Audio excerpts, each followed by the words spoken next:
जय हिंद, वंदे मातरम। बहुत बहुत स्वागत है आपका करंट अफेयर्स 100 पर। मैं संदीप बंसल हाजिर हूं आपके सामने एक नया टॉपिक लेकर, that is life movement. World environment day. सबसे पहले क्वेश्चन आता है कि वर्ल्ड इन्वायरमेंट डे किस दिन मनाया जाता है। बहुत इंपॉर्टेंट है, बहुत सारे एग्जाम्स में पूछा गया है। Please right in the comment section box also कि ये वर्ल्ड इन्वायरमेंट डे किस दिन मनाया जाता है। ओके, तो वर्ल्ड इन्वायरमेंट डे के दिन भारत के प्रधानमंत्री ने एक मूवमेंट को लॉन्च किया जिसका नाम है लाइफ मूवमेंट।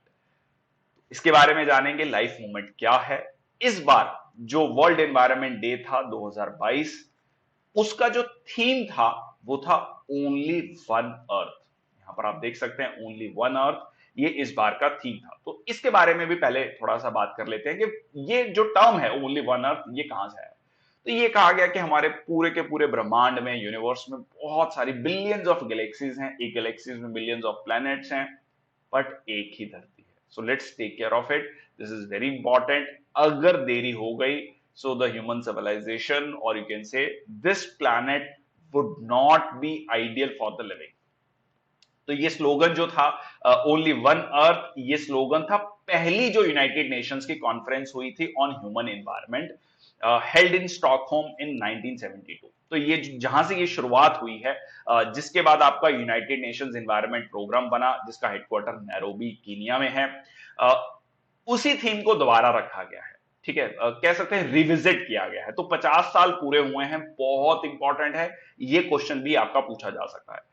इसमें जो सतत विकास है, सस्टेनेबल डेवलपमेंट है, इसको ग्लोबल एजेंडा में लाया गया 1972 में, and led to the establishment of World Environment Day, विश्व पर्यावरण दिवस, जो कि 5 जून को बनाया जाता है। 5 जून को बनाया जाता है। तो इस बार जो है 50 इयर्स लेटर, ये सेम जो स्वीडन स्वीडन की ही कैपिटल है स्टॉकहोम, इसमें 50 साल बाद वहीं पर ये दोबारा से वर्ल्ड एनवायरनमेंट डे कह लीजिए कॉन्फ्रेंस हुई और इसके बारे में दोबारा से चर्चा की गई। और इस बार का ये थीम क्या था? Only one earth. ये भी अपने आप में एक आपका क्वेश्चन बनता है। चलिए, तो इस दिन 5 जून के दिन भारत के प्रधानमंत्री ने एक मूवमेंट लॉन्च की।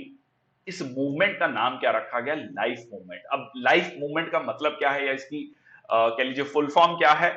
Life style for the environment. बहुत इंपॉर्टेंट है। देखिए, सबसे ज्यादा इंपॉर्टेंट यह है कि हमारा जो जीवन शैली है वो किस तरीके से इन्वायरमेंटल कॉन्शियस हो, इन्वायरमेंट कॉन्शियस लाइफस्टाइल हो। हमारा पूरा का पूरा मतलब कह लीजिए सुबह उठने से लेकर रात में सोने तक हम हर चीज जो है इन्वायरमेंट को ध्यान में रखकर करें। ह्यूमन सेंट्रिक हो, कलेक्टिव एफर्ट्स हो, रॉबस्ट एक्शन हो, जो कि सतत विकास को आगे लेकर जाए। ये आज के दिन की बहुत ज्यादा इंपॉर्टेंट बात है। पूरी की पूरी दुनिया इस चीज पे बात कर रही है।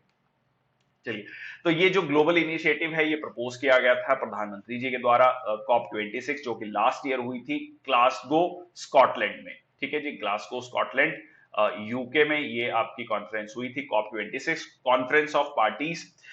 इसका मकसद क्या है? To live a lifestyle that is in tune with an our planet and does not harm it. हमारा जो जीवन शैली है वो इस प्लैनेट, इस धरती के अकॉर्डिंग हो और ना कि इसको नुकसान पहुंचाने वाली हो। प्रो प्लैनेट पीपल कहा जाएगा जो इस तरीके का लाइफस्टाइल अपनाएंगे। मिशन लाइफ की ये लाइन आप कहीं ऐसे में कोट भी कर सकते हैं, we have to borrow from the past. देखिए, अगर प्राचीन काल में अगर आप बात करें तो हमारी जो जीवन शैली थी वो बहुत हद तक कहीं ना कहीं पर्यावरण के अनुकूल थी, उसके साथ थी। Operates in the present and focuses on the future. तो आज में हमें ऑपरेट करना है और ध्यान रखना है फ्यूचर का। चलिए, अब इसमें एक बहुत इंपॉर्टेंट टर्म यूज की गई, बार बार यूज की गई, सर्कुलर इकोनॉमी की बात की गई कि हमें जो है सर्कुलर इकोनॉमी को बढ़ावा देना है। तो ये क्वेश्चन भी आपका सीधा सीधा बनता है कि सर्कुलर इकोनॉमी क्या है। तो इसमें 3 चीजें आती हैं, रिड्यूस, रीयूज एंड रिसाइकिल। देखिए, रिड्यूस क्या है? रिड्यूस का मतलब यह है कि आप अपनी जीवन शैली में जो भी वेस्ट जनरेट कर रहे हैं आप उसको कम कर दीजिए। अब आप पूछेंगे ये कैसे हो सकता है? कुछ एग्जांपल्स लेके चलते हैं। जैसे कि मान लीजिए आपके घर के आसपास में आप मार्केट में जा रहे हैं, आपको पता है कि मार्केट ज्यादा दूर नहीं है, 200 300 400 500 मीटर है या 1 किलोमीटर तक है, तो आप वॉक करके जा सकते हैं।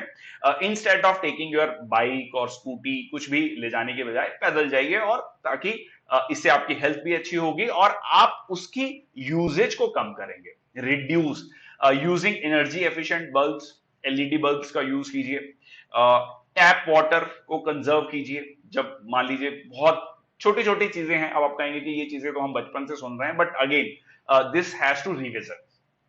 Compost food to change it into rich soil, और कम खर्चा करें जो नेसेसिटी है। आजकल एक कंसेप्ट चला है मिनिमलिज्म का, तो किस तरीके से आप अपने जीवन शैली में उन प्रोडक्ट्स को निकाल लीजिए जो जिनकी आपको जरूरत नहीं है। तो इस तरीके से आप रिड्यूस कर सकते हैं वेस्ट को, ठीक है, to minimize the amount of waste we create.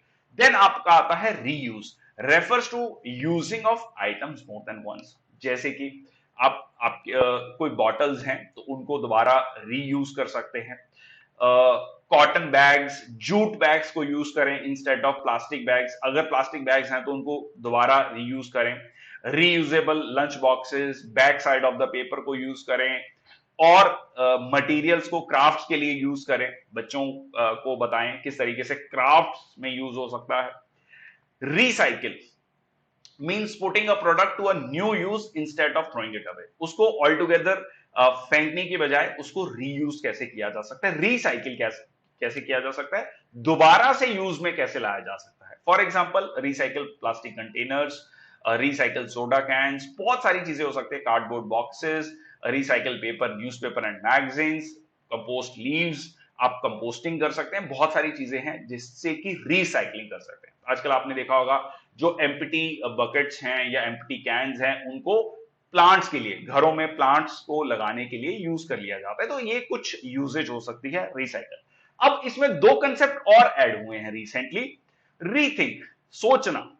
सबसे पहले आप अपने जो एक्शंस हैं, considering how are actions affect the environment. हर चीज में आप ये सोचें कि ये जो आपका एक्शन है ये इन्वायरमेंट पर इसका क्या प्रभाव होगा। तो रीथिंक, सोचना। देखिए अल्टीमेटली दुनिया में कुछ भी आप देख रहे हैं वो क्या है, वो अल्टीमेटली मैनिफेस्टेशन है इंसानी सोच की। वो कहीं ना कहीं इंसान के दिमाग में आया सबसे पहले, फिर उसका जो मैनिफेस्टेशन है वो आप कह सकते हैं कि आपको ग्राउंड पर मिलता है। कहीं ना कहीं दिमाग में आया कि बुलेट ट्रेन हो सकती है, हवाई जहाज हो सकता है, तो उसके बाद ये सारी चीजें होनी शुरू हुई। Recover refers to the practice of putting waste products to use. जैसे कि आप देख सकते हैं बहुत सारे, जैसे चंडीगढ़ में आपके पास रॉक गार्डन है, तो किस तरीके से वेस्ट मटेरियल को यूज करके एक गार्डन तैयार कर दिया गया। रिसेंटली हमने दिल्ली में भी देखा किस तरीके से एक पार्क, भारत दर्शन पार्क तैयार किया गया वेस्ट मटेरियल को यूज करके। ठीक है जी। नॉर्थ दिल्ली में आपका ये पार्क बनाया गया था, इसको मैंने एक सेशन में डिस्कस भी किया था। तो ये सारी की सारी चीजें सर्कुलर इकोनॉमी की बात करते हैं, तो इंपॉर्टेंट है।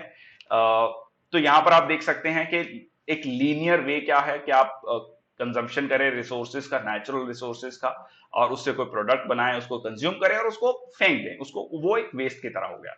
रिसाइकिल हो गया, आप उसको बनाएं, कंज्यूम करें, फिर रिसाइकिल करें, फिर वो वेस्ट में चला जाए।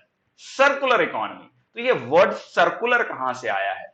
तो सर्कुलर ये आया है कि उसको बनाएं, कंज्यूम करें, फिर उसको रिपेयर करें, फिर उसको रीयूज करें, फिर उसको रिसाइकिल करें, फिर इस तरीके से रिफर्बिश करके नए प्रोडक्ट बनाएं। तो ये सर्कुलर इकोनॉमी की बात कर रहे हैं।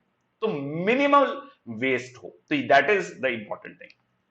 चलिए अब बात कर लेते हैं इंडिया की अचीवमेंट्स की।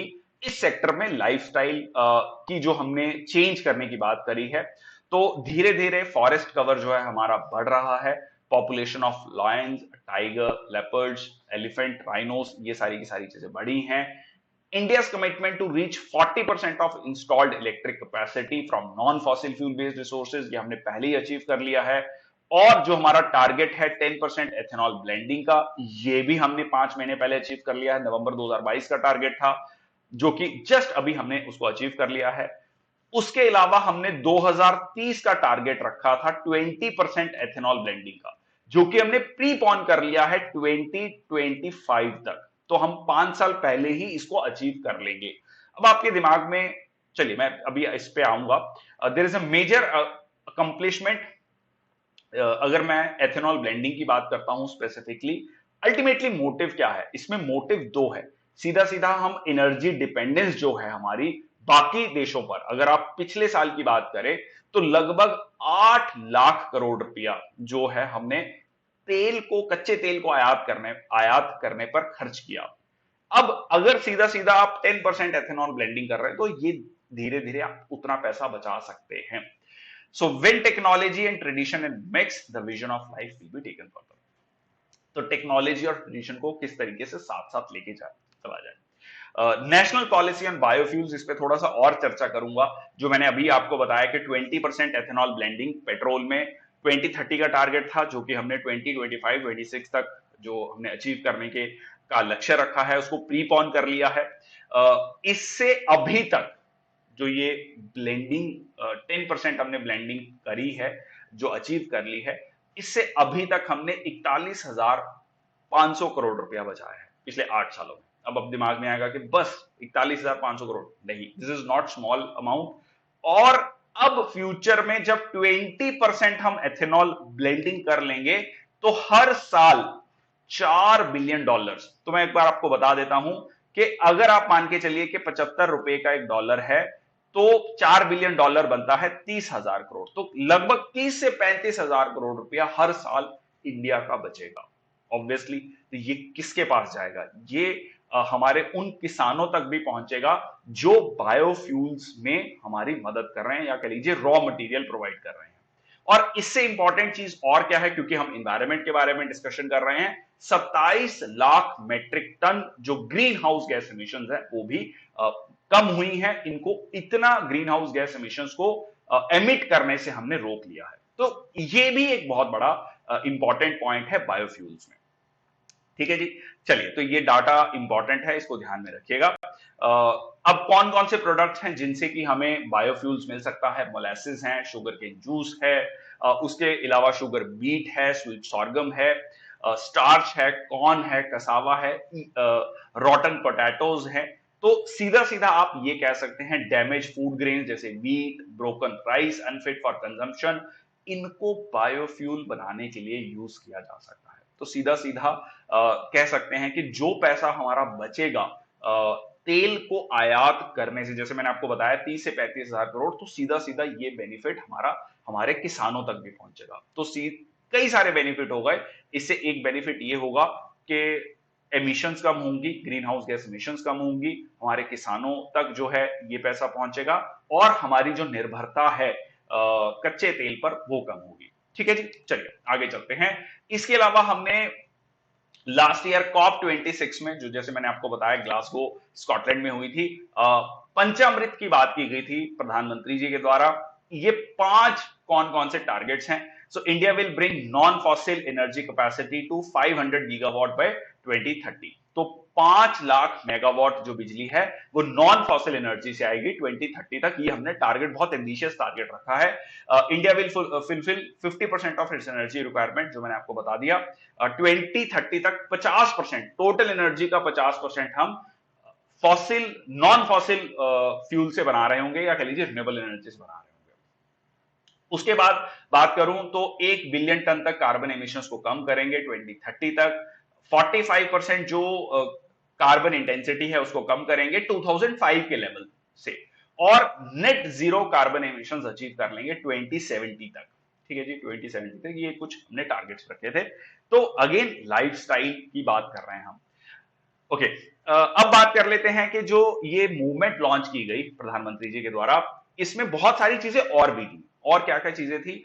कई सारे जो इंपॉर्टेंट पर्सनैलिटीज थी ऑल ओवर द वर्ल्ड, उन्होंने भी इसमें शिरकत की और अपनी अपनी बातें कही। इसमें जो बिल गेट्स हैं, माइक्रोसॉफ्ट के फाउंडर, उन्होंने अपनी बात रखी। उन्होंने कहा कि जो इनोवेटिव टेक्नोलॉजीज हैं उनको वाइडली अडॉप्ट करने की जरूरत है, will not only require large investment and partnership between public and private sectors. उन्होंने कहा कि जो इनोवेटिव टेक्नोलॉजीज हैं इनमें लार्ज इन्वेस्टमेंट की तो जरूरत है ही, पर इंडिविजुअल, एज एन इंडिविजुअल भी उनमें डिमांड को बढ़ाने की जरूरत है। जब डिमांड बढ़ेगी तो ऑटोमेटिकली उसकी प्रोडक्शन भी बढ़ेगी और इससे जो सरकारें हैं, जो बिजनेसेस हैं, वो इंकरेज फील करेंगे और इसकी तरफ ध्यान देना शुरू होगा।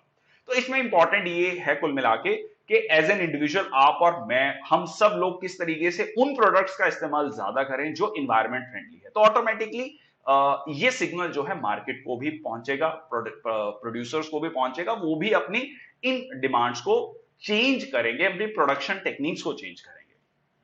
और इन्होंने एक बात कही, जैसे हम हरित क्रांति की बात करते हैं, ग्रीन रेवोल्यूशन की बात करते हैं 1960s और 70s में जो पंजाब, हरियाणा और पश्चिमी उत्तर प्रदेश में आई, इसी तरीके से इन्होंने ग्रीन इंडस्ट्रियल रेवोल्यूशन की बात कही। तो इसमें बहुत इंपॉर्टेंट है ग्रीन इंडस्ट्रियल रेवोल्यूशन, किस तरीके से हम अपने मैन्युफैक्चरिंग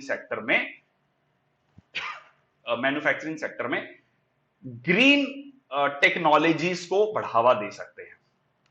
चलिए, इसके अलावा जो यूएनडीपी के ग्लोबल हेड हैं मिस्टर एशिप स्टीनर, उन्होंने भी बात करी कि इंटरनेशनल सोलर अलायंस, जिसका हेडक्वार्टर गुरुग्राम में ही है, ये जो बहुत इंपॉर्टेंट इनिशिएटिव्स लिए गए हैं, coalition for disaster resilient infrastructure, one sun one world one grid, बहुत इंपॉर्टेंट है।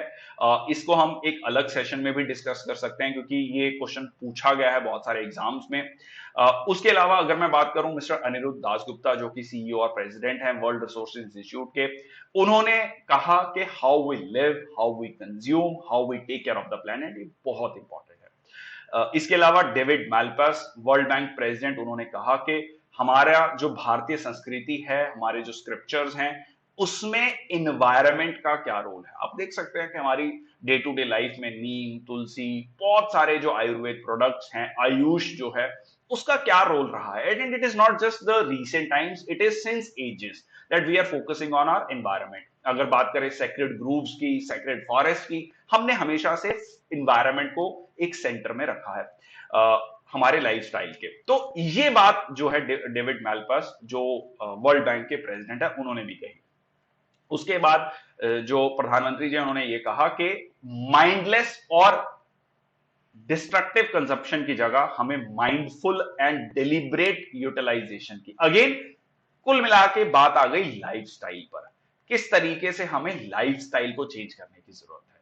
ठीक है जी, तो ये था आपका लाइफस्टाइल फॉर एनवायरनमेंट, जो मूवमेंट लॉन्च किया गया है 5 जून 2022 को, वर्ल्ड एनवायरनमेंट डे, विश्व पर्यावरण दिवस के दिन पर। चलिए, तो ये था आज का session. Thank you very much. जय हिंद, वंदे मातरम। अगर सेशन अच्छा लगा तो please do like and subscribe the channel. जय हिंद, वंदे मातरम। बहुत बहुत धन्यवाद। खुश रहिए, मुस्कुराते रहिए।